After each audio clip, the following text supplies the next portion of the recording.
मैं सौरभ गुप्ता सामाजिक सुरक्षा फेडरेशन ऑफ इंडिया का के राष्ट्रीय महासचिव हूँ। और आज हमारे लिए बड़े सौभाग्य की बात है कि आज हमारे सामाजिक सुरक्षा फेडरेशन ऑफ इंडिया नई दिल्ली की शाखा उदयपुर में जिला कार्यालय में राष्ट्रीय दंतोपंथ केंद्रीय राष्ट्रीय श्रमिक शिक्षण विकास बोर्ड भारत सरकार का जो क्षेत्रीय निदेशालय है उसके क्षेत्रीय क्षेत्रीय निदेशक महोदय आदरणीय पुरी गौतम साहब हमारे बीच पधारे। और उन्होंने हमारे जो शाखा के पदाधिकारी हैं, कार्यकर्तागण हैं, कार्यकारी सदस्यगण हैं, उनको किस तरह संगठित किया जाए, किस तरह सभी मिलकर ऐसा काम किया जाए और श्रमिकों तक अपनी बात को उनका समस्या के समाधान के लिए आगे तक हमारा संगठन किस तरह उनकी आवाज़ उठाई जाए, उस पर सर ने आज अपना व्याख्यान प्रस्तुत किया। जी सर, स्वागत है। नमस्कार और बहुत बहुत धन्यवाद। आज सामाजिक सुरक्षा फेडरेशन ऑफ इंडिया के पदाधिकारियों की ये जो आज एक तरह से प्रशिक्षण कार्यक्रम आयोजित हुआ है, इसमें हम लोग कई मुद्दों को लेकर चले हैं, जिसमें खासकर श्रम संघ पदाधिकारियों की आज के बदलते हुए समय में क्या भूमिका होनी चाहिए। असंगठित क्षेत्र में जो ट्रेड यूनियन का मॉडल चलता आ रहा है वो नहीं चलेगा, क्योंकि यहाँ एम्प्लॉयर एम्प्लॉय की रिलेशनशिप साबित नहीं हो सकती है कानून में। लिहाजा यहाँ जो सामाजिक संगठन काम कर रहे हैं उनके सक्सेस से जो स्टोरी नई नई बन रही हैं, उन सक्सेस स्टोरी से हमें चीज़ों को पिक करना पड़ेगा और असंगठित क्षेत्र में काम करने वाले श्रमिकों के साथ उन चीज़ों को लाना पड़ेगा। जैसे कौन कौन सी सामाजिक सुरक्षाएँ हम लोग लेकर चल रहे हैं, तो हमने इस बार इस ट्रेनिंग में तय किया है कि हम ई श्रम कार्ड लोगों के बनाने शुरू करेंगे। नगर निगम के साथ मिलकर, श्रम संघों के साथ मिलकर उनके लिए शिविर लाएंगे। दत्तोपंथ केंद्रीय राष्ट्रीय श्रमिक शिक्षा विकास बोर्ड भी ये काम करेगा, हमारे कार्यकर्ता भी उसमें काम करेंगे, स्वयंसेवी भी काम करेंगे। उसके अलावा प्रधानमंत्री श्रम योगी मानधन योजना में कौन कौन से लोग अपना पंजीकरण करके पेंशन योजना से जुड़ सकते हैं, वो काम हम करेंगे। इसके अलावा राज्य सरकार की बहुत सारी स्कीम हैं, फ्लैगशिप स्कीम्स हैं। इसमें शहरी रोज़गार को लेकर जॉब कार्ड है, उसके बारे में भी अभी कुछ दिनों पहले भी हमने बहुत सारे शिविर लगाए, उनके जॉब कार्ड बनाए। और तमाम जुड़ी हुई जितनी भी चीज़ें हैं, चाहे स्वास्थ्य के क्षेत्र में हो, सामाजिक सुरक्षा के क्षेत्र में हो, या लोगों को प्रशिक्षित करने की बात हो, असंगठित क्षेत्र में शिविर लगाने की बात हो, शिविर लगाने की। और आजकल श्रमिक चौपाल के माध्यम से हम जितने ज़्यादा श्रमिकों तक पहुँच पाएँ, जो डेली वेज लेबरर्स हैं, जो कंस्ट्रक्शन में काम करते हैं, जो घरेलू महिला श्रमिक हैं, जो टाइल्स में काम करते हैं, जो कारपेंटर्स हैं, जो प्लम्बर हैं, इन सारे वर्गों के लिए जितने भी काम हो सकते हैं, हम नेटवर्किंग से, पार्टनरशिप से, सहभागिता से, सहयोग से सभी संगठनों को साथ लेकर हम कैसे कार्यक्रम कर सकते हैं कि जिसकी सारी शक्ति एक साथ लग जाए और उस आउटपुट भी आए और विजिबिलिटी भी दिखाई दे, और वो बहुत ही आजकल लोगों को जल्दी हम दे सकते हैं इस माध्यम से, वो देने का हम प्रयास करें। तो आज सभी पदाधिकारियों को मैं राष्ट्रीय श्रमिक शिक्षा बोर्ड की ओर से धन्यवाद देता हूँ कि इस आज प्रशिक्षण शिविर में उन्होंने भाग लिया, और मैं उम्मीद करता हूँ कि इसके उपरांत वो अपना एक एक्शन प्लान लेकर जाएंगे और अपने अपने क्षेत्र में अपने अपने पदों पे उनकी जितनी भी क्षमताएं हैं उनके आधार पे मजदूरों की सेवा में, समाज की सेवा में अपना योगदान दें। ऐसी हम उम्मीद करके इस कार्यक्रम से चलें। और कहता था घोड़े से इनको मारो पीटो, इकट्ठे नहीं होनी चाहिए। उस समय ट्रेड यूनियन का कानून बना लेना अपने आप में बड़ा चुनौती। बाल गंगाधर तिलक थे, उन्होंने उस समय बड़ी चतुराई दिखाई कि भारतीय श्रमिकों को इकट्ठा कैसे करें। उन्होंने कहा कि साहब हम गणेश विसर्जन करते हैं, अब इसमें आप विसर्जन में हमारे ऊपर डंडे मत चलवाना। तो गणेश ने कहा ठीक है, तो धार्मिक चीज है, तो कम से कम साल में एक बार लेकर तो काम कर कहीं ना कहीं नदी किनारे, समुद्र किनारे, जहाँ भी विसर्जन करना है। और होते होते एक बहुत बड़े आदमी थे, नारायण मेघाजी राव लोखंडे नाम का, और वो एक बॉम्बे की छोटी सी कपड़ा मिल में स्टोर कीपर का काम। उन्होंने गली गली जाकर, श्रमिक बस्ती में जाकर लाइब्रेरी चलाई, श्रमिकों को शिक्षा, आदमी के मुद्दों के बारे में बातचीत कर। तो उन्होंने बताया कि साहब 270 यूरो मुद्रा में पैसे मिलते हैं वहाँ। तो मैंने जब कैलकुलेटर लेके कैलकुलेशन शुरू की और मैंने कहा कि चलो 80 रुपये भी 1 यूरो के मान ले, तो मैंने हिसाब लगाया करीब करीब 21 से 22 हज़ार रुपये, 21 से 22 हज़ार रुपये उस आदमी वहाँ 12 घंटे काम करने के मिल रहा है। 1 घंटा 1.5 घंटा उसे आने का लगता है, 1 डेढ़ घंटा जाने का लगता है। क्यों लगता है? क्योंकि उसे शहर के बाहर दूर कैंप में रखा हुआ है, चलता है मोहन तेरे। पहले एक बात कह रहे थे, इनका वीडियो देख रहा था, ये कह रहे थे ना तो सूरज उगता हुआ देखता है ना चांद ढलता हुआ देखता है। ये इन्होंने बड़ी अच्छी बात कही गोविंद जी ने, मैं वीडियो देख रहा था, तो मजदूरों के बारे में एक बात कह रहे थे। यही स्थिति हमारे भारतीय मजदूरों की थी। ये तब की बात है जब अंग्रेज था, सूर्योदय से सूर्य अस्त तक काम करते। और उस पर यह था कि भाई अंग्रेज कहता था कि भारत में तो ऐसा है कि सूर्य अस्त और मजदूर अस्त, ये भी कहता था बिना बात। तो सबसे पहली मांग थी काम के घंटे निर्धारित हों, ये मांग चली बात। तो फिर कहा गया कि जब किस आधार पे काम के घंटे तय हों, काम खत्म हो जाता है लेकिन काम कभी खत्म नहीं होता, इंसान खत्म हो जाता है। तो काम के घंटे तय होने बहुत जरूरी है। तब ये बात संकल्पना है कि सब दिन में होते हैं 24 घंटे, और 24 घंटे को यदि हम 3 भाग में बांटेंगे तो कुछ सिस्टम बनता है। क्या सिस्टम बनता है? चलो 8 घंटे काम के हो गए, 8 घंटे आराम के, और 8 घंटे सामाजिक और पारिवारिक जिम्मेदारियों को पूरा। तो होते होते इसी बात ने हम कानून का रूप ले लिया। अब ये कानून का रूप ले लिया तो आज हम सब देख रहे हैं कि 8 घंटे फैक्ट्री में चले जाइए, शिफ्ट है, ऑफिस में चले जाइए, 8 घंटे की ड्यूटी है।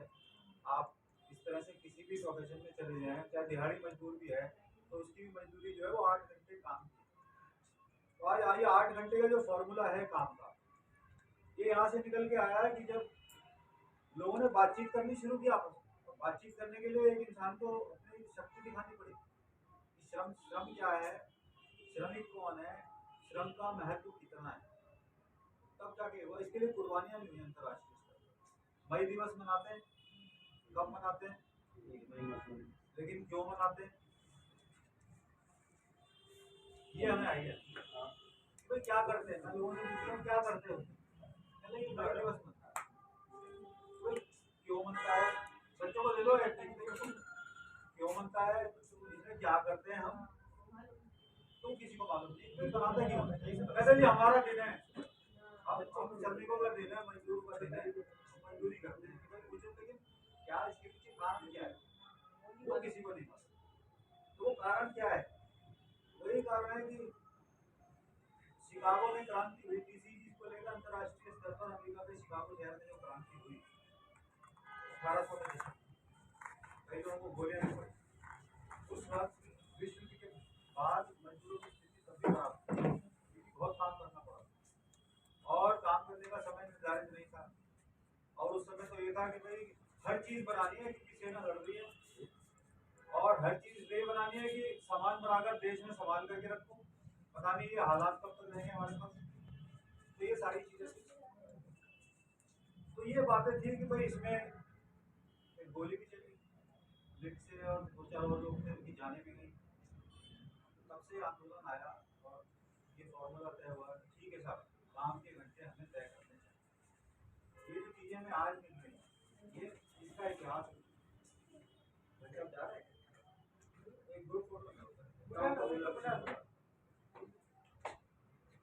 क्या बात है सर, नमस्ते।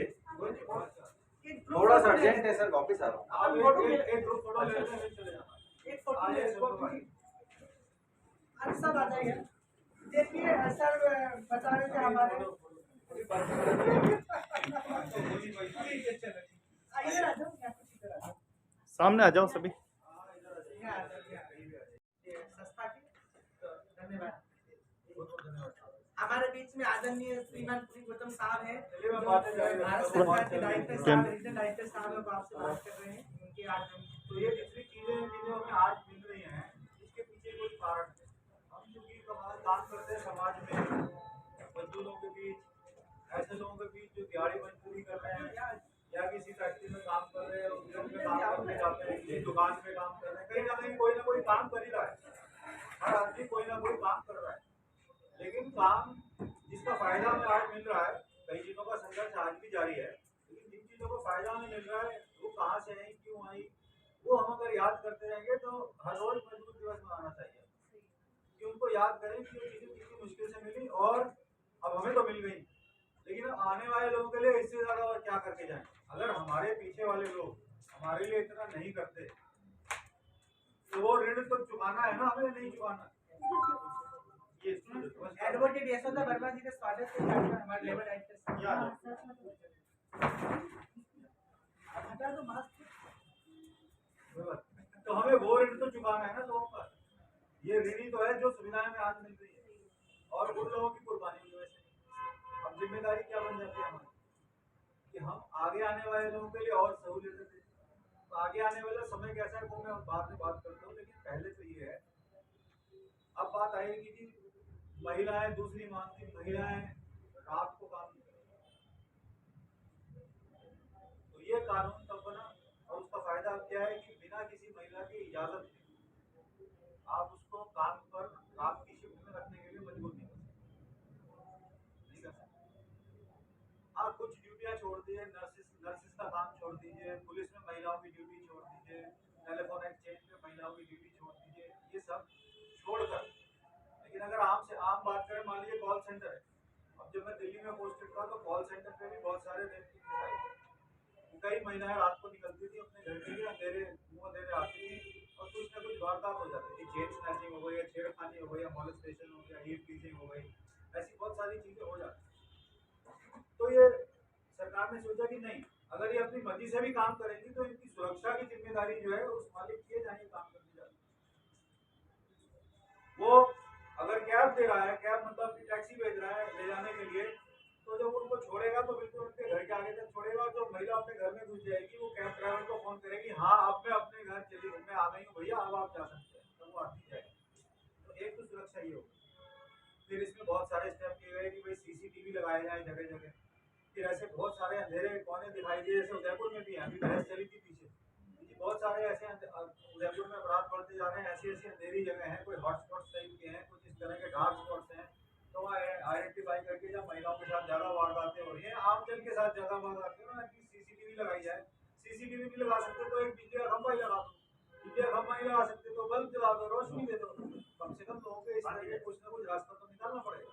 और फिर वहाँ कोई बीट कांस्टेबल की ड्यूटी बढ़ा दीजिए, जिस प्रकार के जो है मुखबिर रख लीजिए, ठेले वालों को जो लोग उस जगह के आसपास है वो निगरानी रखें, वो पुलिस सब जगह नहीं पहुंच पाते। इस तरह की कोई ना कोई व्यवस्था में सुधार करने की बात। तो दूसरी मांग ये आई थी कि महिलाएं रात की ड्यूटी में जिना कर देना पे काम करें, वो बात भी मान ली गई। आज उसका फायदा हमें है नहीं है, आज उसका फायदा हमें है। तो हमें 8 घंटे मिल गए, महिला रात को काम नहीं कर रही। फिर ये मांगा है कि हमें बच्चे काम नहीं करें, छोटे बच्चे। क्या हम उम्मीद कर सकते हैं ये बच्चे या इनसे भी छोटे बच्चे उस समय काम करते होंगे? अंग्रेज जो है आजकल की तरह तो नहीं है। आजकल पुराने समय चिमनियां हुआ करती थी बड़ी, और उन चिमनियों में धूल मिट्टी इकट्ठी हो जाती थी, तो बच्चों को नीचे से या तो चढ़ाता था चिमनी साफ करने के लिए, ऊपर से उतारता था। ऊपर से सीढ़ी चढ़ के जाओ, ऊपर से चिमनी की सफाई करते करते जाओ, क्योंकि बच्चा ही घुस सकता है उस छोटी जगह में, बड़ा आदमी तो जा नहीं सकता। तो चिमनियां साफ कराता था। लेकिन आज क्या है, क्या आप आज इन बच्चों को कोई काम पे रख सकता है?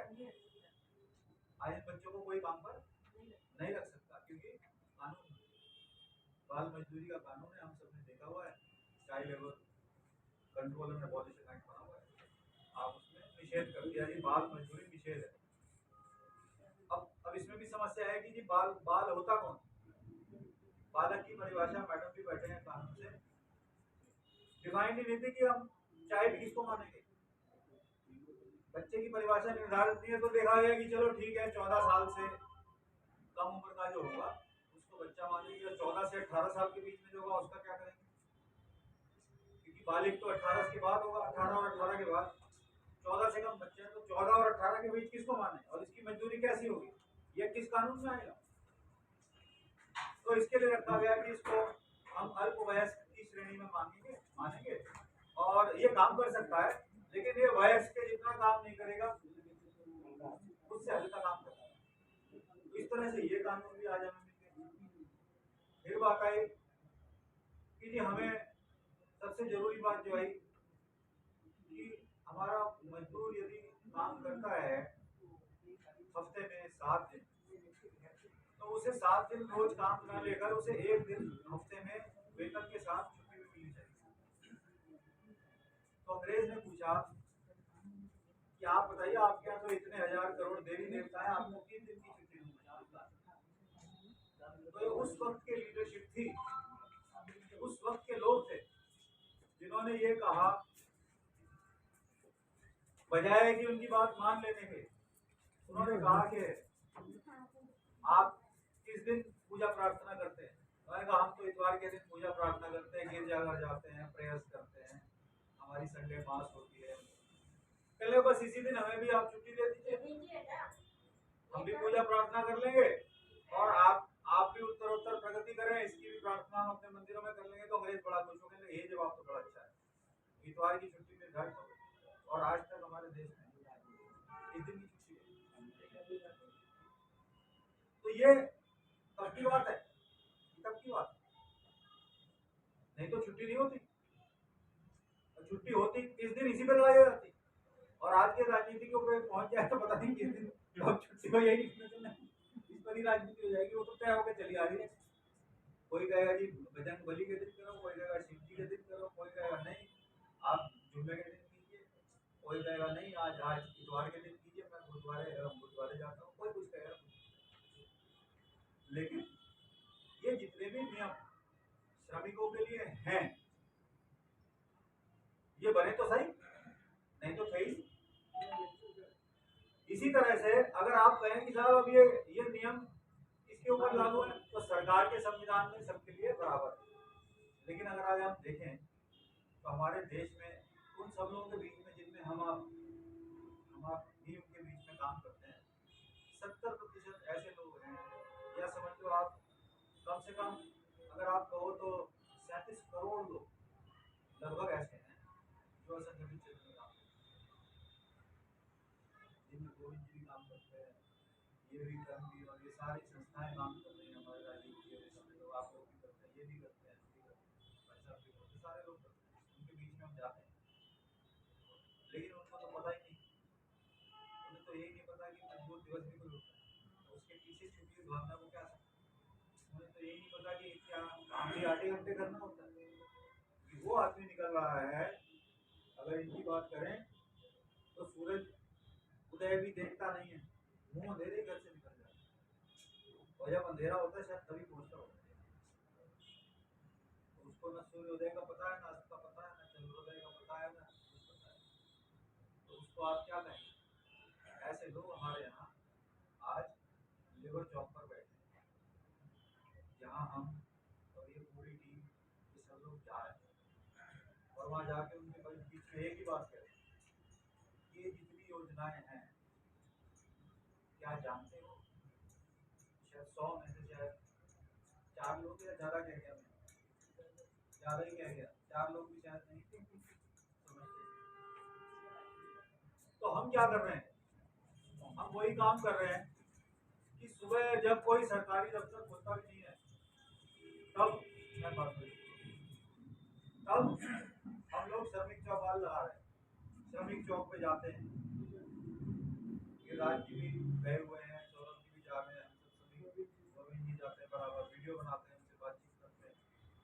सुबह सुबह जब वो आदमी आता है और काम की तलाश में एक चौक पर बैठ जाता है, तो उसको तो तनख्वाह क्या होती है पता ही नहीं, वो तो एक ही चीज जानता है, दिहाड़ी मजदूरी क्या होती है, वो दिहाड़ी मजदूर है, और वो हर तरह का काम करता है। किसी भी सरकारी योजना में काम मिल जाए करने लग जाएगा, कोई प्राइवेट आदमी उसको ले जाए उसका काम करने लग जाएगा, कोई कॉन्ट्रैक्टर उसको ले जाए उसका काम वो करने लग जाएगा, क्योंकि उसको पता है। लेकिन उसको शायद ये नहीं पता कि उसको एक दिन के काम की मजदूरी कितनी है, क्योंकि एक दिन के काम की मजदूरी जो है वो राज्य सरकार तय करती है, इसको कहते हैं। और वो मजदूरी अगर उसको मालूम है तो उसका शोषण नहीं होगा।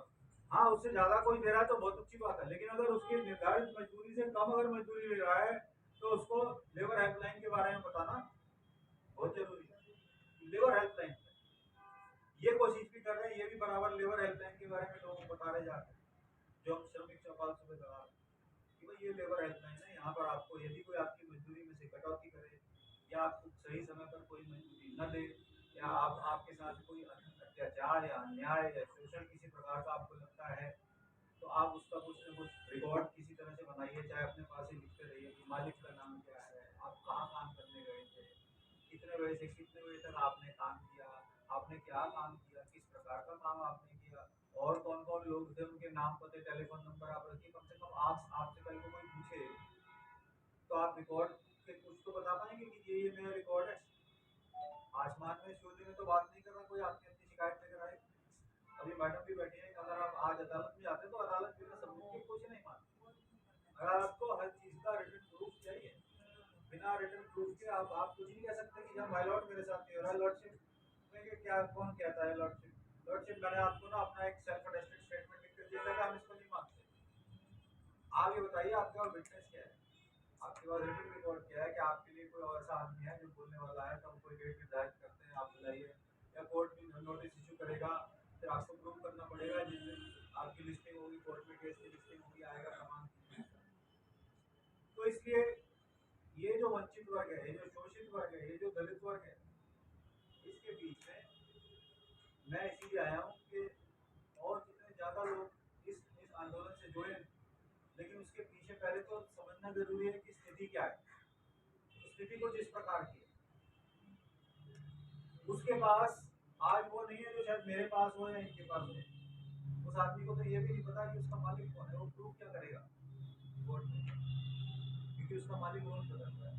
गवर्नमेंट एम्प्लॉयर को ये है, तो नौकरी पेशा लोगों के पास होता है, तो कोई एक जगह काम कर रहा है, उसको पता है उसका मालिक कौन है, हर रोज उसके पास जाना है, धीरे करते थे काम करना है, लास्ट में सैलरी ले लेनी है। लेकिन आज तो उसको किसी इनको पसंद आया हो, बैठा भाई अपने घर काम कराने ले गए, आज इनके मालिक ये हो गए, कल को मैंने कोई काम करा लिया, इन्होंने कोई काम करा लिया, इन्होंने कोई काम, उसका मालिक हर रोज बदल रहा है। उसके लिए ये प्रूव करना हो जाता है, मुश्किल हो जाता है कि मेरा मालिक कौन सा।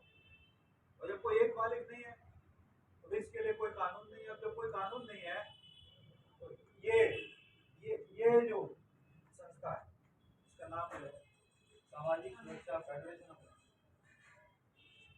जहाँ संगठित क्षेत्र की श्रम संघ फेल हो जाती है, उनका फॉर्मूला फेल हो जाता है, वहाँ इस प्रकार के संगठन को खड़ा कर देना बहुत जरूरी है, क्योंकि ये बात कर रहा है उन लोगों की सामाजिक सुरक्षा। अब उन लोगों को क्या सामाजिक सुरक्षा है ये उनको नहीं पता, उनके लिए क्या सामाजिक सुरक्षा है उनको नहीं पता, क्या है मेरे लिए सामाजिक सुरक्षा क्या है।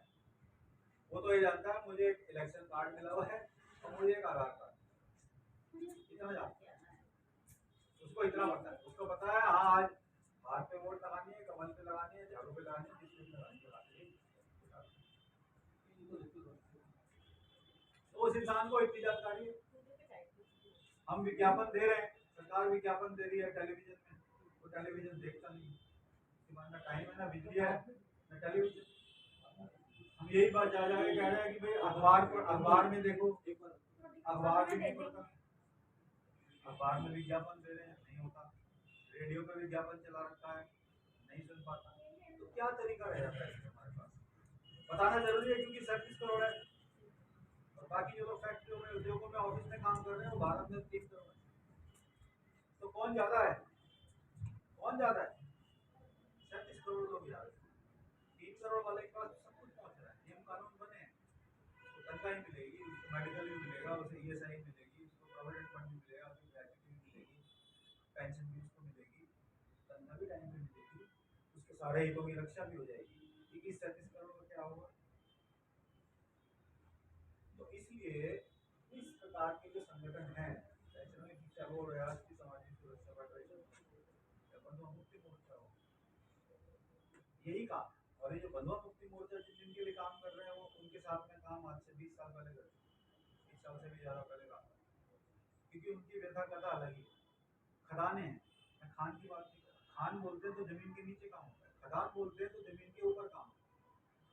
वहाँ भी ब्लास्टिंग होती है, यहाँ भी ब्लास्टिंग होती है। ये ब्लास्टिंग खदान में जमीन के ऊपर होती है, खान होती है जमीन के नीचे, माइन और क्वेरी, ये फर्क है दोनों। तो अब बंधुआ मुक्ति मोर्चा भी इसीलिए स्थापित हुआ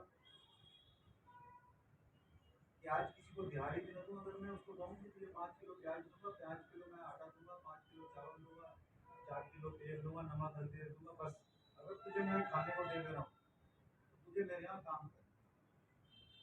क्या आपने ऐसी कल्पना की किसी ने? कैसे भी लोग होंगे, ऐसे लोग हैं। दिल्ली के उनको नजदीक खराने बनी है, स्वामी अग्निवेश जी को ही बनाना पड़ा,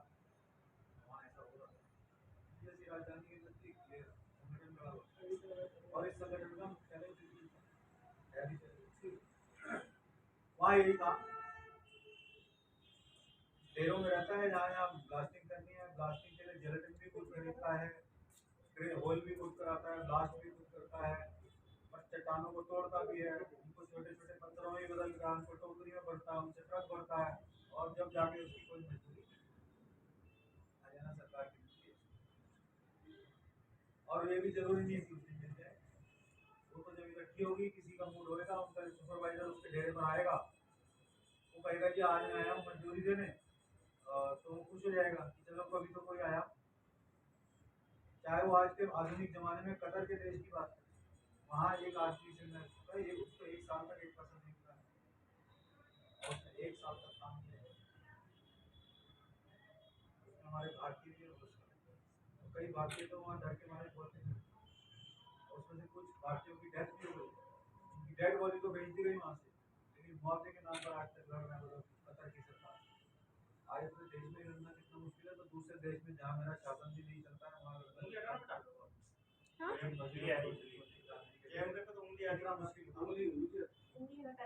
तो ये बात है सामाजिक सुरक्षा। आज कम से कम नियम तो बने हुए हैं, उन नियमों के तहत तय किया हुआ है कि हम उदाहरण के लिए ई श्रम कार्ड बनवाते हैं उसका। अच्छा बस अब अगर कोई कैंप नहीं भी लग रहा है, मेरा आपसे यही कहना है कि अगर आपके नजर में कोई ऐसा आदमी आता है कि भाई जो आपको लग रहा है कि यार ये इसके साथ कुछ ठीक है, तो अपना ना मुंह मोड़ के ना चले जाए, उसको इतना ही बता दे कि भाई ई श्रम कार्ड बना ले, जन आधार कार्ड ले जा, ई मित्र के पास चला जा, अपना फोन ले जा, अपने बैंक कॉपी ले जा, अपना ई श्रम कार्ड, इतना ही भर कहना। और आज के समय पे जब इंसान को जानकारी मिल जाती है, जानकारी बहुत बड़ी ताकत है, जानकारी मिल जाती है, उसको अपना हक लेना आता है। अनपढ़ आदमी, कम पढ़ा लिखा आदमी, कमजोर, यही ताकत उसको देनी है। उसके अंदर जिंदगी से बहुत, अनुभव से बहुत कुछ सीखा है। हमारे देश में जिंदगी और अनुभव एक ऐसी चीज है जो मेरी नजर में पढ़े लिखे और अनपढ़ आदमी को एक कबीरदास जी की बात मुझे याद आती है कि उनके दोहे आज बड़े बड़े यूनिवर्सिटियों में पढ़ाए जाते हैं, लेकिन जब मैंने पढ़ा उनके बारे में तो मालूम पड़ा कबीरदास जी तो पढ़े लिखे नहीं थे। आज उनकी कही हुई बातें स्कूल में, यूनिवर्सिटी में, कॉलेजों में पढ़ाई जाती हैं, तो मालूम पड़ा कि भाई ये बातें पहुंची कैसे। किसी भिखारी साहब उनका एक दोस्त था, उनके साथ रहता था, वो जो कुछ बोलते थे वो लिख लेता था, तो वही उनके दोहे हो गए और आज वो पढ़ाए जाते हैं। उस आदमी की कही हुई बातें, खुद पढ़ा लिखा नहीं था, आज उसके ऊपर रिसर्च होता है, उसके बारे में यूनिवर्सिटी कॉलेज में पढ़ाया जा रहा है, लोग अध्ययन कर रहे हैं, हिंदी वाले नहीं, तमाम देश दुनिया की भाषाओं में उनकी बातों का, कही हुई बातों का बड़ी सामान्य बातें, लेकिन बड़े जीवन में काम की बात आज पढ़े। तो कभी भी कोई भी कमजोर व्यक्ति दिखे, यही मेरी अपील है आपसे, कोई कमजोर आदमी आपको किसी भी तरीके का दिखाई दे, उसको ये सिर्फ इतना बार बताना है कि आप अपना ई मित्र पे जाओ, अपना ई श्रम कार्ड, क्योंकि ये काम मैं अकेला या सौरभ अकेले या गोपी अकेले या ये लड़के ऐसे नहीं कर पाएंगे। एक और बात है, इसलिए भी कहना जरूरी है कि एक कहावत है कि किसी का शीशे का जब महल बन जाता है और आसपास गरीब लोग ले जाते हैं तो वो उसका महल सुरक्षित नहीं होगा, वो गरीब आदमी पहला पत्थर उसी के महल पर मारे। तो समाज में यदि हमें सुरक्षित रहना है तो अपने आसपास भी हमें लोगों को ऊंचा उठाना पड़ेगा, नहीं तो फिर हम सेफ नहीं है। वो फिर बंदूक दिखा के छीनेगा, वो चक्कू से हमें मारेगा, वो हमें उठा कर ले जाएगा, हमारे साथ कहीं ना कहीं गुस्सा निकालेगा, फिरौती करेगा, अपहरण करेगा, क्या करेगा? उसको भी तो वही सब चाहिए जो हम सबको मिल रहा है, उसे भी खाना चाहिए, उसे भी कपड़ा चाहिए, उसे भी रोजी रोटी चाहिए, उसे भी पैसा चाहिए, उसकी भी जरूरत है, उसके ही बच्चे बीमार पड़ रहे हैं। आदमी हताश और निराश इसीलिए हो जाता है जब वो लोग जिनको सब कुछ मिला हुआ है वो उस आदमी की बिल्कुल चिंता करना छोड़ देते हैं जिसके पास साधन बहुत कम, तब उसके पास कोई रास्ता नहीं। क्राइम इसीलिए कभी कभी मजबूरी होती है और मैक्सिमम लोग ऐसे पकड़े जा रहे हैं जो पहली बार क्राइम, और वो पहली बार जब क्राइम कर रहे हैं तो मालूम पड़ रहा है तो पढ़ा लिखा था, कह रहा है कि पढ़ लिख के मुझे क्या मिलेगा,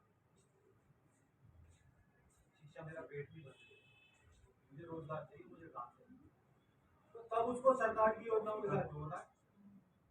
चलो ठीक है, मैं बाद में देखूंगा, कोई कॉफी चाय की बात नहीं। कोई बात नहीं सर। टेबल को क्या ना नहीं नहीं, आप हाथ में दे, सुनो, ये को हाथ में दे दो, कोई स्टूल की जरूरत नहीं है, बातचीत बहुत जरूरी है। थोड़ा मैं एक घटना बता देता हूँ हाँ आप बताओ।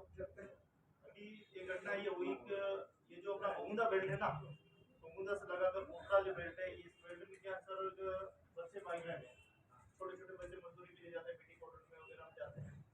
तो एक बच्चा आज से करीब 2 साल पहले वो बच्चा किसी दलाल के मार्फत चला गया था मुंबई। मुंबई से वो बच्चा कब जैसलमेर पहुंच गया पता ही नहीं लगा, उसका पिताजी ढूंढते ही रहा मिला ही नहीं। 2 साल के बाद पता चला वो जैसलमेर में कहीं काम कर रहा, उसकी उम्र कितनी है, 12 साल की उम्र। 10 साल की उम्र में गया, 12 साल का बच्चा हो गया। 2 साल तो उसने मुंबई में काम किया और बाद में जाके जैसलमेर में पता लगा। तो पिताजी उसको ढूंढते ढूंढते वहां गए, उस मालिक से पूछा साहब आपके यहाँ मेरा बच्चा काम कर रहा था, पहले तो बताया नहीं सीधा सीधा, बोला कौन है क्या है ये, अब भागे यहाँ से। उसके साथ उसकी मारपीट की। फिर बाद में जब पता लगा कि ये इसका पिता ही है, तो उसको रात भर और मारा उसको, उसके पिता को वहां पे। जब वो घर वहां से भागा, अपनी जान बचा के भागा, 40 किलोमीटर तक पैदल पैदल चलता रहा, जंगलों में चलता रहा, पता ही नहीं मैं कहाँ जा रहा हूँ। बाद में किसी से लिफ्ट मांग के वापस ये बमुंदा आता है और यहाँ आके थाने में गुलबदल करते हैं। तो वो कैसे जो पता चल गया, ऐसे पता नहीं कितना। हाँ, फिर सर वो आदमी वापस जाता है जैसलमेर, वापस यहाँ की पुलिस लेके जाती है और पुलिस इतनी मेहरबान है, उस आदमी को थाने पे बिठाती है और वहाँ की पुलिस आती है और उसी मालिक के पास छोड़ के आती है लोग। और वो मालिक फिर रात में उसको और मारता है, बोले पैसे के धंधे में क्या नहीं कर सकता उसने। फिर जाके वापस सत्ता और आजीवी के विरोध जब हाथ डाला अंदर, तब जाके वो मालिक खिंचाया, तब जाके वो मामला दर्ज हुआ है, तब वो बदुआ में दर्ज हुआ है, वो बच्चे की चाइल्ड रेटिंग में दर्ज हुआ है, 3-4 सालों दर्ज हुआ, अब जाके मालिक को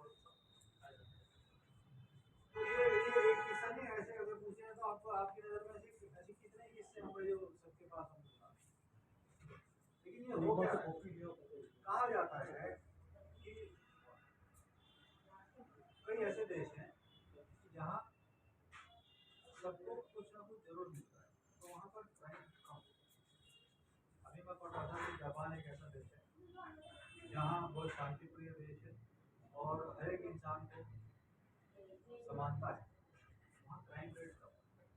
जहाँ जहाँ अर्थव्यवस्था अच्छी है, जहाँ जहाँ समाज में लोगों में खुशी है, अल्टीमेटली देखिए खुशी सबको चाहिए, हर आदमी सिर्फ खुशी चाहता है अपने जीवन में, और दूसरी चीज चाहता है शांति। हमारे जीवन में मकसद यही तो है, हमें खुशी चाहिए और अब उसी में कुछ का रास्ता है कि कोई और रास्ता अपनाता है, कोई और रास्ता अपनाता है, लेकिन उद्देश्य सबका है। एक क्रिमिनल भी वही चाहता है जो क्राइम करता है, उसे भी अंत में जाके जो सुख चाहिए, उसको भी खुशी और शांति चाहिए, और एक दूसरी तरफ इस आदमी को भी जो क्राइम नहीं करता है। तो यहाँ पर समाज, इसलिए समाज का जो भूमिका है वो बड़ी बताई गई। व्यक्ति सक्षम हो तो सर क्राइम करने की जरूरत सक्षम ही हो नहीं जाए, है। क्राइम की जरूरत नहीं है। दूसरा क्या है, अगर गंदा आदमी तो क्या करें, उसे बाहर निकाल के दुष्कार दें, क्योंकि उसको भगवान से आंखें नहीं मिली। यही बात है कि एक अंधा आदमी भी, एक दिव्यांग भी, एक गरीब भी, जिम्मेदारी समाज की है, समाज की जिम्मेदारी है। तो ये कानून की बात है, कानून तो बहुत से बनते हैं, चोरी करोगे इतनी सजा है, डाका डालोगे इतनी सजा है, किसी को मार दोगे फांसी की सजा है कि नहीं? क्या ये होना बंद हो गया कानून बनने से? बताओ मुझे। चल रहा है ना, कानून बन गया, सजा बन गई, क्या कानून बनने से ये सब चीजें बंद हो गई? तो इसका मतलब सिर्फ कानून बना देना ही काफी नहीं है। ये बात समझ में आती है? फिर तो अगर कानून बनने से अपराध कम नहीं हो रहे, तो इसका मतलब अब सबसे बड़ा जो काम है वो वापस समाज का है। समाज होते हुए परिवार है कि बच्चों को स्कूली शिक्षा के साथ साथ और क्या शिक्षा दी जाए, बच्चे को इस काबिल बनाया जाए कि आगे गलत रास्ते में न जाए, बच्चे को बचपन से ही कोई ना कोई 1 या 2 चीज़ों का हुनर सिखाया जाए। स्किल जरूरी। अगर हम अपने बच्चे को पढ़ाई किताबी ज्ञान के साथ साथ व्यावहारिक ज्ञान और कोई ना कोई काम की समझ अगर उसको देनी शुरू कर दे तो क्या हो रहा है? लेकिन ये प्रयोग भी भारत में शुरू हुआ था कुछ समय पहले। बच्चों को कहा कि भाई आप लकड़ी का काम सीखना चाहते हो तो आओ, हम आपको कारपेंटर की क्लास लगा देते हैं, बिजली का काम सीखना चाहो इलेक्ट्रीशियन की क्लास सिखा देते हैं।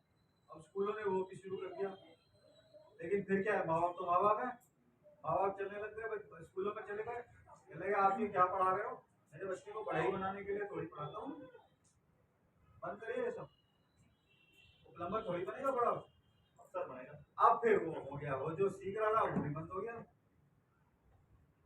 अब नई जरूरत महसूस हो रही है कि चलो ठीक है भाई, तुम्हें अगर नहीं यहाँ माँ बाप की समाज की कमी बनेगी नहीं, तो अब आप सीख लो। आज के बच्चों के लिए, आज के बच्चों के पास काम को सीखने की कोई समस्या है ही नहीं। और आज भी सुबह में ऐसे व्यक्ति से मिलकर आ रहा हूँ, करा लेना है आज, वही कह रहे थे हम सब कुछ फ्री में ट्रेनिंग देने को तैयार हैं। लोग अब भी नहीं आना चाहते, लोग सिर्फ स्कूल की अटेंडेंस, स्कूल में नंबर, इसी पे लगे हुए हैं, बच्चा पास हो जाए, ट्यूशन पढ़ा दूँ, इसी में लगा है। ये नहीं हो रहा कि घंटे एक घंटे के लिए मेरे पास भी भेज दो, मैं उसको कुछ ऐसा हाथ का काम सिखा दूंगा जो जिंदगी में उसके साथ हमेशा रहेगा, हमेशा रहेगा। तो हुनर की जो काबिलियत है वो हमेशा रहती है। और आगे हम ऐसा ही सोच रहे हैं कि आगे आने वाले समय में हमें किसी डॉक्टर के पास भी जाना है तो हम क्या देखते हैं, भाई इसकी डिग्री कितनी बड़ी है, सिर्फ MBBS किया है, नहीं नहीं, इसके बाद MBBS और MD भी है, हाँ इसके बाद जाएंगे। अरे MD नहीं है, MD के बाद इसने इस सर्जन भी है, ये तो उससे भी अच्छा है। यानी एक सर्टिफिकेट जो है वो आदमी की काबिलियत को बताता है। सर्टिफिकेट की कीमत आई कि नहीं आई? वही सर्टिफिकेट अगर आज हमारे मजदूरों के पास हो, जिसके लिए हम कह रहे हैं कि अगर वो सर्टिफिकेट मजदूरों के पास, हमारे भाइयों के पास हो, तो क्या वो उसके काम में गर्व और गौरव नहीं आएगा? क्या उसकी पहचान दूसरों से अलग नहीं होगी? ये चीज आज है, लेकिन उनको नहीं पता कि वो ये कहाँ से सर्टिफिकेट ले सकते हैं। सरकार फ्री में दे देगी स्किल सर्टिफिकेट, ये काम भी हम धीरे धीरे शुरू करेंगे। इसीलिए जो आपकी टीम का भी सहयोग रहेगा, इसीलिए हमने इस टीम के साथ ये मीटिंग रखी कि आप जहाँ जहाँ जैसा जैसा जो काम कर रहे हैं, जो अभी तक सहयोग करते आ रहे हैं, वो सहयोग तो रहेगा ही, लेकिन अभी इस सहयोग से हमें ज़्यादा लोगों तक कैसे पहुँचे, वो रास्ते ढूंढने कि हम ज़्यादा से ज़्यादा लोगों तक कैसे पहुँचे। पहले हम एक बार में 30-40 एक दिन में लोगों तक अपने आप को सीमित रख रहे थे। आज हम चाह रहे हैं कि लोगों के पास 80 लोगों के पास 100 लोगों के पास एक दिन में पहुँचे। हमारी शक्ति तो उतनी लगेगी, लेकिन पहुँच कितने लोगों के पास गए, ज़्यादा लोगों तक पहुँच गए। तो इसमें ये जो संगठन है, ये इससे जुड़े आप जितने भी पदाधिकारी हैं, ये सारे लोगों की यही है कि आप भी अब इसी हिसाब से सोचना शुरू करते हैं कि संगठन के तहत हमें काम करना है, तो हमें मालूम होना चाहिए कि संगठन तो बहुत बड़ी शक्ति है, ये मुझे बताने की जरूरत ही नहीं है, हम सभी जानते हैं संगठन में हर कोई जानता है। आज अकेले कहीं जाओगे कोई नहीं चलेगा, लेकिन अगर भीड़ जाके ज्ञापन दे देगी ना, तो उनको बाहर आके ज्ञापन देना पड़ेगा, जो मालूम पड़ेगा संगठन के लोग आए। अगर किसी ने कह दिया जी ये कोई ऐसे कोई आया आपको ज्ञापन देने का, बाद में नहीं ज्ञापन आएगा, उसको बोलो बाहर देके बॉक्स में डाल के चलो जाए, हम पढ़ लेंगे जब टाइम। लेकिन अगर मालूम पड़े कि बाहर खड़े हुए 50 लोग, तो वो बाहर निकल के आया कहेगा हाँ हाँ बताइए क्या आपको कहना है, आपकी क्या बात है, क्या समस्या है, कहाँ रहते हैं आप, क्या करते हैं आप, तब आप फर्क पड़ा कि नहीं पड़ा। यही महत्व संगठन है, इसीलिए हम संगठनों के साथ, और हमारा भी संगठन ही मिल के काम करते हैं। अभी तक हम कह रहे थे कि भाई जितने, अब कह रहे हैं कि जितने भी संगठन सब लोग मिल के क्यों नहीं काम करते, वो एक भाई आप दाल बनाते हो, आप सब्जी बनाते हो, मैं रोटी बनाता हूँ, वही वाली बात है। हम जो है बैठकर एक साथ थाली तो बना ले, अलग अलग क्यों काम करें। आप कहोगे नहीं जी मैं तो दाल ही बनाऊंगा, इसी से पेट भरूंगा, नहीं मैं सिर्फ चावल बनाता हूँ, मैं लोगों को चावल खिला के पेट भरूंगा। मेरी सोच है कि एक ऐसी थाली है इसमें दाल भी आ जाए, चावल भी आ जाए, कोई रोटी भी आ जाए। कोई कहेगा मैं सूजी बनाता हूँ, कोई कहेगा मैं धागा बनाता हूँ, कोई कहेगा मेरे पास फूल है, जोड़ के माला बनाता हूँ। ये जो सोच है ना, बिल्कुल काम करें, इसी को मैं बार बार कहने की कोशिश करूँ। और आज के ज़माने से अगर हम लोग मिलकर काम नहीं करेंगे, जो हम कहते थे ना कल, वो कल आज है। जो लोग कहते हैं ना धरती एक दिन तहस-नहस होने लगी, वो होने लग गई। बाढ़ें आ रही हैं, कहीं भूकंप आ रहा है, कहीं भूचाल आ रहा है, कहीं समुद्र चलता आ रहा है कि जमीन जो है खेती की कम होती जा रही है, लोग खेती किसानी छोड़ने लग गए हैं, बिल्डिंगें बन रही हैं, जमीन का पानी खत्म हो गया है, वायु प्रदूषण हो गया है, क्या क्या नहीं हो रहा है, धरती ने अपने आप को खत्म करना शुरू कर दिया। इसी तरह यही चीज समाज में भी आ रही है, समाज का विघटन चल रहा है। ये कोई और कल नहीं आएगा जिसमें जाति को और कुछ देगा, वो कल आ जा चुका है। आज से हमें आपको कम से कम ये जो ऋण है हमारे ऊपर, जो सुविधाएं हम आज भोग रहे हैं, अगर हमने उसको ऋण नहीं समझा, हमें मिली सुविधाओं को हमें ऋण समझना है और उस ऋण को हमें चुकाना है।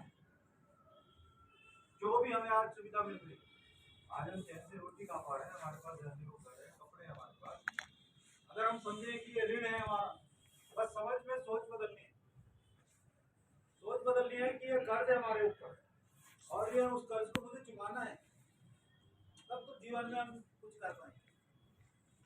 मरना तो सबको साथ में रहेगी तो मुझे भी करना है।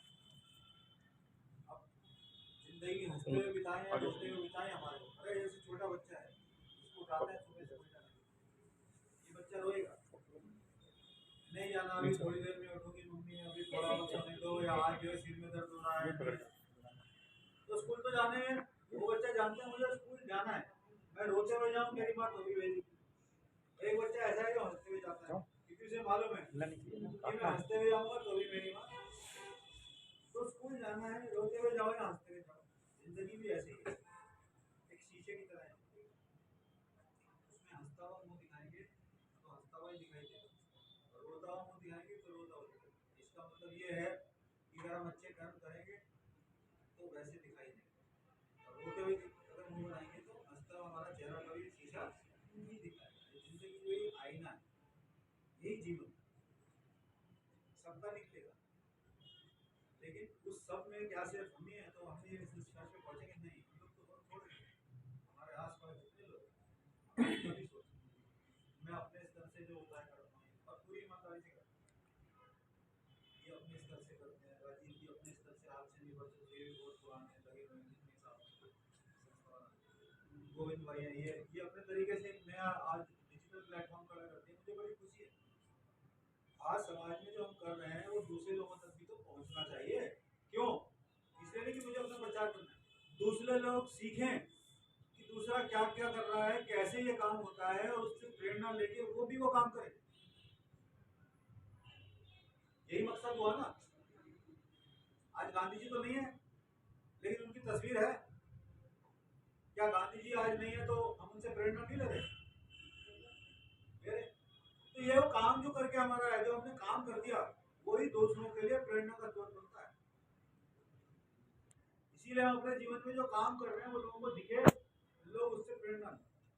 तो मीडिया में भी जाना चाहिए, जिससे 10 लोग पढ़ेंगे और सोचेंगे हाँ ये काम हो सकता है, हम भी क्या योगदान दे सकते हैं, क्या हम इस काम में भी जुड़ सकते हैं, ये काम तो अच्छा है, लोगों तक पहुँचाना है, किसी को पढ़ना लिखना सिखाना है, किसी को नाम लिखना सिखाना है, किसी को सामाजिक ज्ञान देना है, किसी को योजनाओं से जोड़ना है, किसी को जो है डिजिटल लिटरेसी के बारे में बताना है। आज कंप्यूटर का युग है, आज एक छोटे छोटे बच्चे भी जो है ना ये फोन चला रहे हैं, और आज बड़े बड़े ऐसे भी लोग हैं जो फोन चलाना जानते हैं, और फोन से आज सारी सुविधाएं मिल रही है। तो ये लोगों को बताना है, श्रमिकों को बताना है, काम करने वाले लोगों को बताना है कि भाई आज तुम्हारे फोन में सब कुछ है, भ्रष्टाचार के चक्कर में मत सब कुछ जाके लो, ये तो तुम ऑनलाइन काम कर सकते। ऑनलाइन काम इसीलिए शुरू हुआ है कि भ्रष्टाचार से मुक्ति मिल जाए लोग, और बहुत सारे भ्रष्टाचार से मुक्ति मिल गई है। सरकार ने जब से सारे सिस्टम ऑनलाइन कर दिए, अब कोई दलाल नहीं खड़ा है। अब आप खुद नाम टाइप करके एप्लीकेशन, रेलवे स्टेशन पे दलाल नहीं खड़ा है कि मैं टिकट कराता हूँ, आप अपने आप जाके अपनी टिकट की बुकिंग खुद करा सकते हैं। आज कोई दलाल नहीं खड़ा है जो कहेगा मैं बैंक में अकाउंट खुला सकता हूँ। आज आपको खुद बैंक में जाना है, वहीं आपकी फोटो खींच के वहीं आपका अकाउंट बना देगा।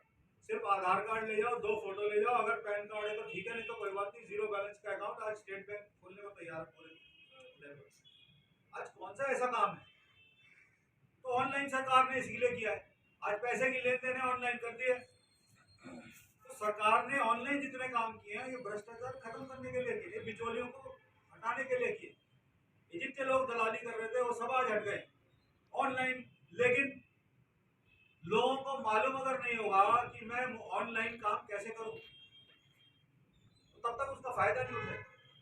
तो ये जिम्मेदारी हमारी और ये सामाजिक संगठन की फिर बन जाती है ये संगठन ये रास्ते भी सोचे कि मुझे लोगों को डिजिटल साक्षरता कैसे दें। अभी हमने किसी को बुलाना शुरू किया है, वो आ रहे हैं डिजिटल साक्षरता के बारे में, लेकिन वो काफी नहीं है।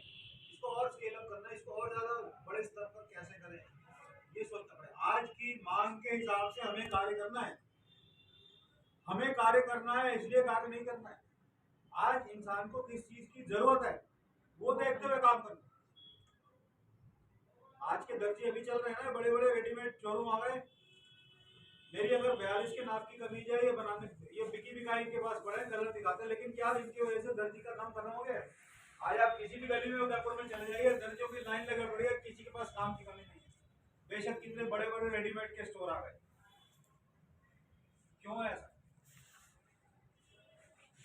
क्योंकि आज भी मेरी जो आवश्यकता है वो वही दर्जी पूरी करता है। मुझे कैसा कॉलर चाहिए, मुझे कितनी बाजू चाहिए, मुझे कौन सा नाप चाहिए, मुझे कहाँ बटन चाहिए, ये जमाना कभी नहीं जाना।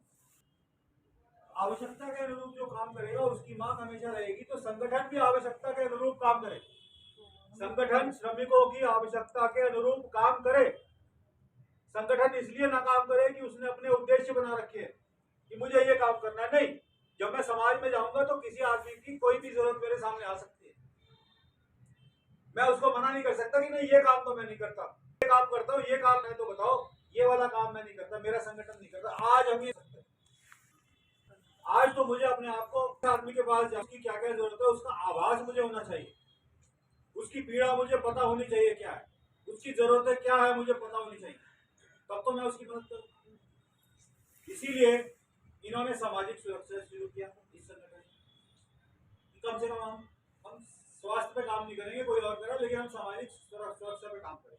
और अगर किसी को स्वास्थ्य की जरूरत होगी तो मैं तैयार हूँ, मैं बता दूंगा मेरे पास सरकार की फ्लैगशिप स्कीम कौन सी है, मैं एकदम से खोल के बता दूंगा कि भाई कौन सा पोर्टल है, इसमें ये वाली स्कीम है, जाओ अपना जनाधार कार्ड बनाओ, अपना ये कार्ड ले जाओ और जाके चिरंजीवी योजना में अपना पंजीकरण करा लो, आपके मुखिया को इसके नाम ये फायदे।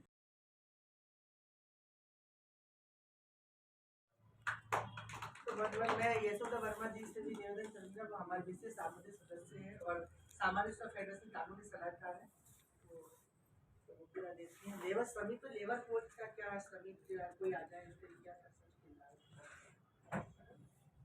सामान्य मंच बनाए हुए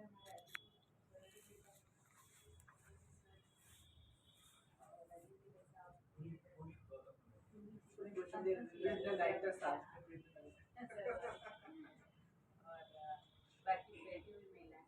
आज सर ने जो बोला है वो मुझे बहुत अच्छा लगा। और सामाजिक सुरक्षा फेडरेशन ऑफ इंडिया जो ये एक तरीके का संगठन है, वो गरीब लोगों का संगठन है, जो गरीब लोगों कामगार जो महिलाएं होती हैं, जो कामगार स्त्रीपुरुष होते हैं, उनको आगे बढ़ाना, उनके उनके लिए अच्छी अच्छी योजनाएं जो है तैयार होकर आती है तो उन तक पहुँचाना, ये काम सामाजिक सुरक्षा फेडरेशन का है।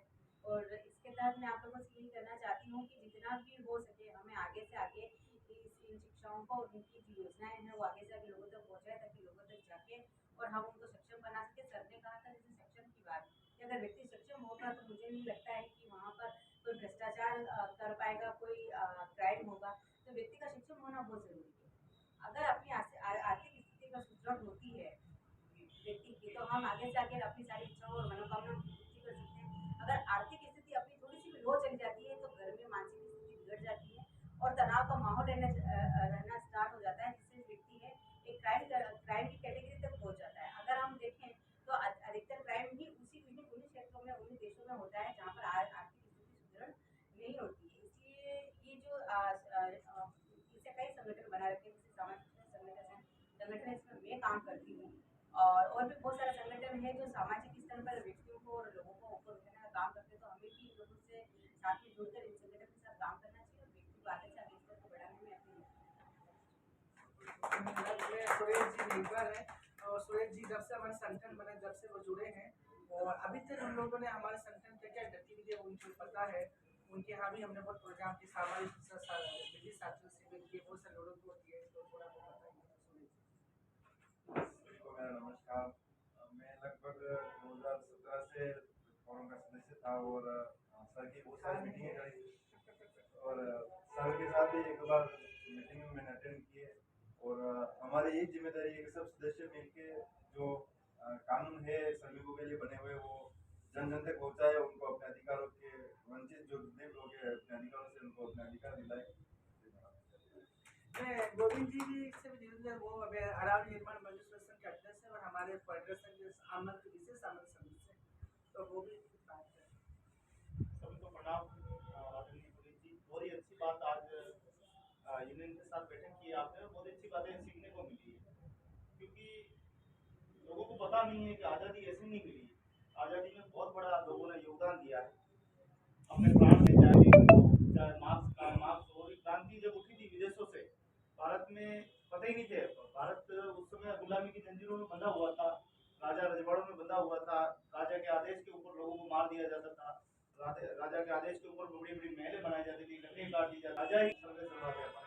उस समय भी विदेशों में ये क्रांति हो गई थी कि हिंदी मजदूरों को अपन गुलामी से आजाद करें, और वो 1800 में क्रांति शुरू हुई। और आप देखोगे आज 2022 चल रहा है, यानी 222 हम देखें तो 222 साल हो गए हमारे इस क्रांति को होने को, और हमको आज़ादी मिली। और आज़ादी मिली तो हमें आराम से सांस ले पा रहे हैं।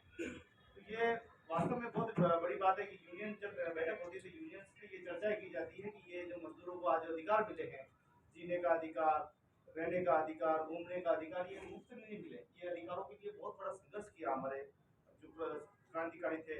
हमारे दंतोपंत ठेकड़ी जी के बारे में जब सुनते हैं कि उन्होंने कितना बड़ा आंदोलन खड़ा किया था, ये नाम ऐसे नहीं मिला इनको। इतने बड़े बोर्ड में जब नाम जाता है किसी व्यक्ति का तो सोच समझ के जाता है। तो दंतोपंत जी जो थे उनका जीवन पूरा मजदूरों में निकल गया, मजदूरों की लड़ाई लड़ते लड़ते उनको सामाजिक उत्थान की गया।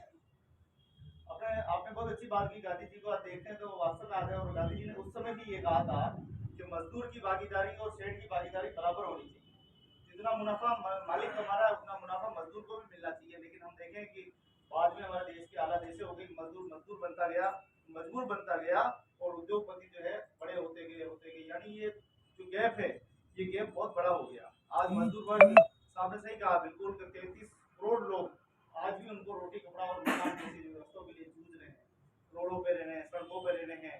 आज उनके आवास नहीं है, आवासहीन है कई लोग, उनको सामाजिक सुरक्षा नहीं मिलती है। तो ये कहीं न कहीं एक बहुत बड़ा विषय है, और उसको दूर करने के लिए समय समय पर सामाजिक सुरक्षा फेडरेशन हो गया, अरावली निर्माण मजदूर हो गया, ट्रेड यूनियन हो गई, कई ऐसे आंदोलन, क्रांतिकारी आंदोलन है जो आज आवाज उठा रहे हैं और मजदूरों के हक और अधिकार की लड़ाई कर रहे हैं। हमें बड़ी खुशी होती है कि पुण्य जी जैसे विद्वान हमारे साथ जुड़ते रहे। इस प्रकार से हम लोग हमारी बात यहाँ नहीं, हमारी बात बोर्ड तक भी जाती है, सरकार तक जाती है। तो ये हमें बड़ी खुशी होती है कि हमारे साथ कोई अधिकारी खुलकर हमारे साथ काम कर रहा है, ताकि मजदूरों की जो समस्या है वो आगे जा रही है। बहुत बड़ी बात है, और हम गर्व करते हैं। हाँ, हम बहुत गर्व करते हैं कि हमारे साथ ऐसे अधिकारी हमारे बीच में हमें सेवा करने का, हमारे साथ सेवाएं दे रहे हैं। तो उनको बहुत बहुत धन्यवाद ज्ञापित करते हैं, और सभी ट्रेड यूनियन की ओर से भी आपको धन्यवाद ज्ञापित करते हैं। बहुत बहुत बहुत बहुत धन्यवाद सर का। उन्होंने बहुत, गोविंद जी ने तो सर की बिल्कुल सही है, क्योंकि सर इतना इंटरेस्ट है कि उदयपुर सर की जो पोस्टिंग पहले दिल्ली में थे, दिल्ली से हरियाणा, फिर मध्य प्रदेश गए, उधर बाहर विदेशों में भी सर यात्रा कर चुके हैं सर। और आज जो उदयपुर में सर का है, कितना अच्छा, जितने भी सामाजिक संगठन है, चाहे ट्रेड यूनियन है, सब कुछ लाइसेंस बिठा के सर का एक ही उद्देश्य है, सभी मिलकर काम करें और जो श्रमिक है उनको जन जन तक पहुंचे। इसलिए सर का हमने एक प्लान बनाया था, श्रमिक चौपाल। श्रमिक चौपाल हम लोग सुबह 6 बजे 7 बजे निकल जाते थे, तो जितने भी उदयपुर के चौराहे हैं, सर्कल है, लेबर चौक है, वहाँ जा जाकर के हम श्रमिक चौपाल करते थे। तो सरकार, फिर सर ने अपनी एक विशेष एक्टिविटी तो बनाया, फिर सरकार को ये प्रोग्राम पसंद आया, जो तो फिर सर को ये प्रोग्राम, सर ने आज रिपोर्ट बना के भारत सरकार को भेजी, मंत्रालय को भेजी कि ये जो आप श्रमिक चौपाल चले उदयपुर में करे, उदयपुर क्षेत्रीय निदेशालय ऑर्गेनाइज कर रहा है, तो ये पूरे देश में श्रमिक चौपाल ऐसा है। तो सर की पहल से आज पूरे देश में श्रमिक चौपाल चल रही है। हमने शुरुआत उदयपुर से की थी, और इस विशेष सर का पहल थी। तो आज हम जितने भी लेबर चौक है, वहाँ जा के मौके पे जा के 6 बजे 7 बजे हम लोग चले जाते, गोविंद जी नहीं चला जाते, गिरिराज जी नहीं आता, तो वन सेक्टर हो जाते, और हम वहाँ जा के उनका रजिस्ट्रेशन करना, उनको जानकारी देना, सरकार की योजना, जितनी भी योजना उनको मोबिलाइजेशन करना ताकि वो फॉलो कर सके, उसका लाभ वो करते हैं। बहुत बहुत धन्यवाद। हमारे जो सामाजिक संगठन, आज हम लोग जो हमारे भारत के प्रथम कानून मंत्री थे बाबा साहब डॉक्टर भीमराव अम्बेडकर साहब, उन्होंने 3 शब्द कहे थे, शिक्षित बनो, संघर्ष करो और संगठित रहो। तो इन तीनों शब्दों को हमें अपनाना है। हमारा जो सामाजिक संगठन जितने भी है, चारा निर्माण हो, चाहे सामाजिक फेडरेशन हो, बंधन मुक्ति मोर्चा हो, और अन्य कोई भी संगठन हो, जब तक कोई व्यक्ति संघर्ष नहीं करेगा, संगठन आगे नहीं बढ़ेगा। हमें दूसरों मजदूरों की लड़ाई के लिए, समाज के सबसे कमजोर वर्ग की लड़ाई के लिए आगे बढ़ना पड़ेगा, तो संघर्ष तो करना ही है। आज किसान आंदोलन से हम ले रहे, किसान आंदोलन सब किसानों के धरने पे बैठे, सरकार को कुछ बाहर आना पड़ा। और ये बात है क्योंकि जब तक किसी संगठन, किसी व्यक्ति के लिए या अन्य ऐसे लोगों के लिए जिनको एक्चुअली में जरूरत है सरकार की योजनाओं की या अन्य उनके अधिकारों की, तो हम लोग हमारे जैसे संगठन के लोग आवाज नहीं उठाएंगे, ट्रेड यूनियन आवाज नहीं उठाएंगे, कौन उठाएगा उनके लिए? क्योंकि शिक्षा अधिकारी हो, चाहे डायरेक्टर साहब हो, चाहे कलेक्टर साहब हो, चाहे कोई भी हो, वो व्यक्ति वो तो उनके लिमिट में बंधे, प्रोटोकॉल में बंधे होते हैं, वो लोग हमारे वो हम लोगों को आगे करते हैं। जैसे हमारे आदरणीय पुनीत जी साहब को हमें आगे करते हैं, सौरभ आप जाओ, गोविंद जी आप जाओ, आप आवाज उठाओ। और हम लोग दिल्ली हो, हमारा जो बंधन मुक्ति मोर्चा उसका ऑफिस लिखा हुआ है, जनता जो जहाँ दिल्ली के पूरे दिल्ली का सेंटर VIP एरिया जहाँ पे सब धरना प्रदर्शन होता है, वहाँ पे इस बंधन मुक्ति मोर्चा बना, हम लोग आवाज उठाते हैं। बेन कमला जी बैठी, ये भी हमारे साथ दिल्ली आज से 30 तरफ में ले जाता हूँ, यहाँ से 50 लोग है, 10 लोग है, 100 लोग है, तो हो जाते हैं। महिला सरकार, महिलाओं की बात है, मजदूरों की बात हो, हम लोग निकल जाते हैं। और हम ये नहीं देखते कि हमारे परिवार है, हमारा क्या है, हम तो बस जब एक बार निकल गए तो निकल गए उन मजदूर की आवाज उठाने के। तो बाबा साहब ने यही नारा दिया था कि संगठित बनो, शिक्षित बनो और संघर्ष करो। ये तीनों चीज हमारे, मैं यही इन बातों के साथ अपना विराम देना चाहूंगा अपनी वाणी को, कि हम सभी को संघर्ष करना है। संगठन है तो सब कुछ है, संगठन नहीं है क्योंकि एक व्यक्ति की सुनवाई नहीं होती, संगठन की सुनवाई होती है। सब ने उदाहरण दिया है कि आप किसी कलेक्टर को या किसी प्रशासन के अधिकारी ज्ञापन देने जा रहे हो, तो एक व्यक्ति आएगा तो वो बोल देगा अभी मेरे पास समय नहीं है, वो नहीं आएगा। और जब संगठन के 12 लोग, 15 लोग, 50 लोग बाहर खड़े होंगे, कलेक्टर को भी बाहर आना पड़ेगा, अरे संगठन के लोग आए, क्योंकि संगठन और संगठन कैसे बनता है? संगठन व्यक्ति से बनता है। व्यक्ति तो एक एक मिलकर, जब जैसे वो कहावत कहते हैं बूंद बूंद से घड़ा भरता है, उसी प्रकार जब संगठन एक साथ मिलकर सब मिलकर काम करेंगे तो संगठन आगे बढ़ेगा, और संगठन आगे बढ़ेगा तो उदयपुर से आप शुरुआत करें, उदयपुर राज्य में राष्ट्रीय लेवल पर है। ये सब बातें हैं। बहुत बहुत धन्यवाद सर का, उन्होंने वही है। एक और बात, संगठन में सदस्यता बढ़ाई, सदस्यता से ही शक्ति बढ़ी। जो मेंबरशिप नहीं है उनका मैं उस दिन भी सर संविधान दिवस के बाद रखी थी, गोविंद जी ने मुझे बीच में टोल दिया था उस समय, तो हाँ उस समय में जब संविधान दिवस पर हम लोग किया प्रोग्राम, तो गोविंद जी बोले अभी वीडियो चल रहा है सर, ये सदस्यता की बात मत करो। मैंने सर मेरे सदस्यता सब करना पड़ेगा सर। और सदस्यता ऐसी नहीं, धन की भी और सदस्यता मन की, तीनों चीजें तीनों की सदस्य में। ये नहीं कि मैंने कोई सदस्यता ले ली और बाकी आप नेताजी आगे बढ़ो, हम आपके पीछे। ऐसा नहीं होता, 100 समय भी देना किलोमीटर पड़ेगा, पीछे। तन भी, मन भी, धन भी, सदस्यता के लिए आपको संगठन चलाने के लिए सदस्य चाहिए, और ये तीनों चीज भी चाहिए। कहीं मीटिंग है, कहीं आवाज चाहिए, किसी से मिलना है, कहीं बात करने जाना है, लोगों के बीच में अपनी बात कहनी है, तो वह कुछ लोग तो होने चाहिए, सदस्य लोग तो साथ होने चाहिए ना। ये अकेले तो नहीं है, हालांकि अकेले ही काफी है, गोविंद अकेले ही काफी है, राजीव जी अकेले काफी, लेकिन उतना ना काफी है। आज इतने ज्यादा लोग साथ हों, वो ठीक है, उन्होंने अपने लोगों ने अपने आप को मजबूत बना लिया किसी ना किसी तरह से, लेकिन फिर और मजबूत करना और मजबूत सब जन। महिलाओं की भागीदारी उस संगठन में ही बहुत जरूरी है, महिलाएं भी हमारी होनी चाहिए। आज पूरा महिला प्रकोष्ठ का देश, महिला प्रकोष्ठ महिलाओं का पूरा हर तरह का प्रकोष्ठ होना चाहिए हमारे पास, हर तरह का। दिल्ली जयपुर कोटा घूमती स्वामी रही। स्वामी अग्रवाल ने यही कहा था उस समय जब हम गए थे, चौथा की मीटिंग में गए थे, कि मेरी सबसे बड़ी ताकत ये है, मैं विधायक तो हूँ, उस समय वो विधायक थे, मैं विधायक तो था, लेकिन मेरे पास उस समय ताकत नहीं थी, जो संगठन की ताकत होनी है ना, वो ताकत नहीं थी। तो उन्होंने कहा था अगर ये ताकत मैं विधायक इसलिए बना हूँ तो मैं 33 करोड़ लोगों को जोड़ के अपना एक चैनल बना लूँ, इसमें मजदूरों की खबर चलेगी, खाली सिर्फ मजदूरों की खबर आएगी, लेकिन मेरा ये सपना पूरा नहीं होता। लेकिन राष्ट्रीय खान मजदूर यूनियन बना दी, उनका सपना था कि एक चैनल बना के जाऊं ताकि उसमें मजदूरों और मजदूरों से संबंधित दो चीजें देखी मैंने, मजदूर मुक्ति मोर्चा बना दिया और राष्ट्रीय खान मजदूर यूनियन। सर मुझसे पुराने सर जोड़े सर ने, तो स्वामी जब फरीदाबाद में जितने खदाने हैं माइंड से, उसमें सर स्वामी जी साथ जाते थे। जब सर की फर्स्ट पोस्ट फरीदाबाद हरियाणा में थी, सर स्वामी जी साथ बहुत काम थे, स्वामी जी थे ना दिल्ली में। तो देखिए सर की खान मजदूर नहीं होगी जो माइन जो सर का पोस्टिंग था, ये 5वां स्टेट है सेंट्रल गवर्नमेंट सर्विस में, भारत सरकार सेवा। हाँ 15 में भारत सरकार की सेवा में 5वां राज्य है। कमला बहन जी आए हैं। स्वामी अग्निवेश जी की मीटिंग में आप ही आए थे। तो साथियों, सर ने जो बोला है, आप सभी जिस सदस्यता शुल्क जो भी मेंबरशिप आती है, दिव्या जी को उनके संपर्क कर ले, उनसे वो करें।